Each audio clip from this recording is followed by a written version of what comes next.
नमस्कार मित्रांनो, digital Marathi info या आपल्या यूट्यूब चॅनलवरती तुमचे स्वागत आहे। मित्रांनो, आता मुख्यमंत्री तीर्थदर्शन योजना सुरू झालेली आहे। या योजनेचा शासन निर्णय आता आलेला आहे।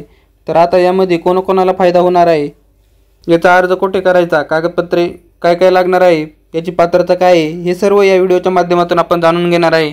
तर व्हिडिओ नक्की शेवटपर्यंत पहा व चॅनलवर नवीन असाल तर चॅनलला सबस्क्राइब करून ठेवा, म्हणजे असेच नवनवीन माहितीपूर्ण व्हिडिओज आणि अपडेट तुम्हाला लगेच भेटत राहतील। चला तर व्हिडिओला सुरुवात करूया। तर मित्रांनो, तुम्ही येथे पाहू शकता, महाराष्ट्र राज्यातील सर्व धर्मियांमधील 60 वर्ष वय व त्यावरील ज्येष्ठ नागरिकांना तीर्थदर्शन यात्रेची मोफत संधी देण्यासाठी मुख्यमंत्री तीर्थदर्शन योजना राबवण्यास मान्यता देण्याबाबतचा हा 14 जुलै 2024चा शासन निर्णय आहे। आता यामध्ये प्रस्तावनेमध्ये काय काय दिलेले आहे ते आपण थोडक्यात जाणून घेऊया। भारत देशात विविध धर्माचे व पंथाचे अनुयायी वास्तव्यास आहेत।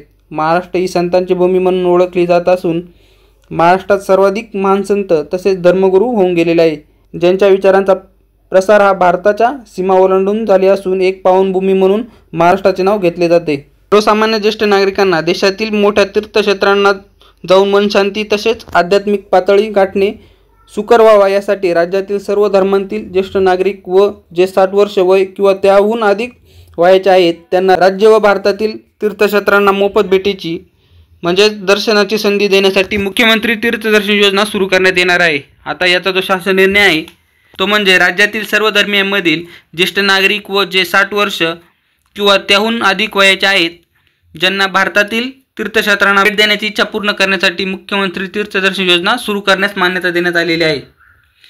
या योजनेचे नाव मुख्यमंत्री तीर्थदर्शन योजना आहे।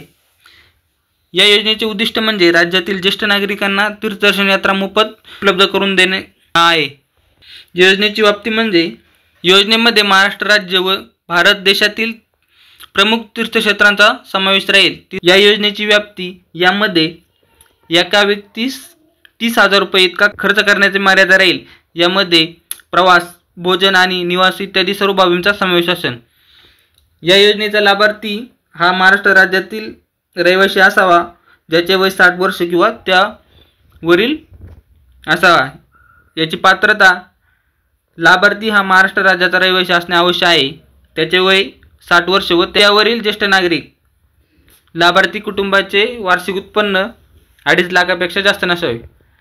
या योजनेसाठी कोण अपात्र ठरू शकतं तर ज्यांच्या कुटुंबातील सदस्य आयकरदाता आहे, ज्याच्या कुटुंबातील सदस्य नियमित कायम कर्मचारी म्हणून सरकारी विभाग, उपक्रम, मंडळ, भारत सरकार किंवा राज्य सरकारच्या स्थानिक संस्थेमध्ये कार्यरत आहेत किंवा सेवानिवृत्तीनंतर निवृत्तीवेतन घेत आहेत, असे सदस्य येथे पात्र ठरणार नाही। 2.5 लाखापर्यंत उत्पन्न असलेले बाह्य यंत्राद्वारे कार्यरत असलेले कर्मचारी, स्वयंसेवी कर्मचारी आणि कंत्राटी कर्मचारी पात्र ठरणार आहे। यामध्ये ज्यांच्या कुटुंबातील सदस्य विद्यमान किंवा माजी खासदार किंवा आमदार आहेत,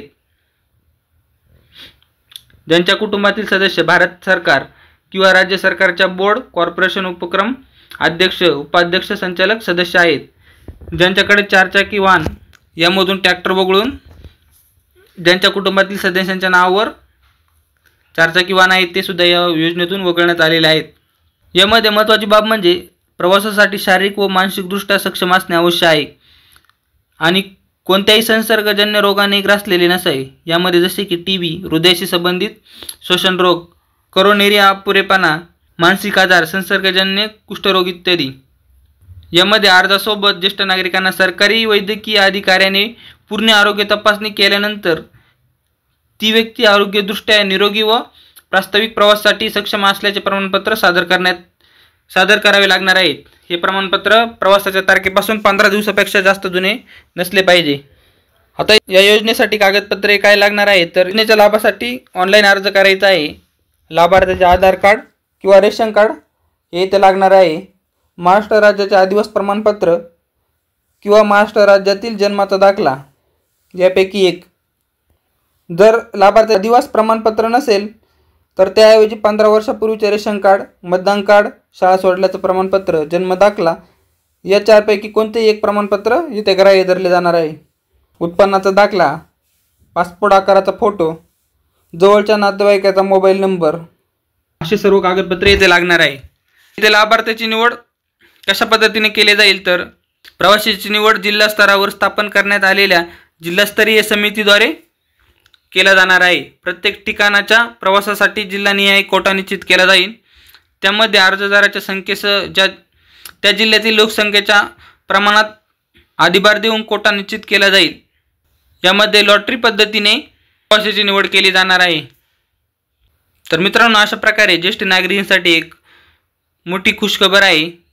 तर मित्रांनो, हा व्हिडिओ आपल्या ज्येष्ठ नागरिक यांच्यापर्यंत नक्की शेअर करा। धन्यवाद।